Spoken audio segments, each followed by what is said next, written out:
All right, so we are at the bottom now of the falls. I took some great videos inside the fall. This all feeds into this pool right here.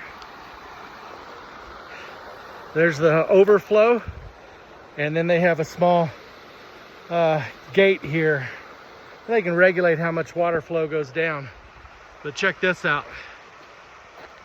Look at this.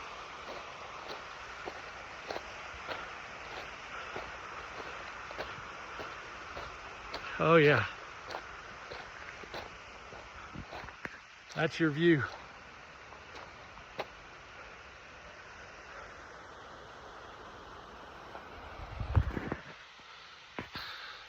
This place is incredible. Southern Colorado.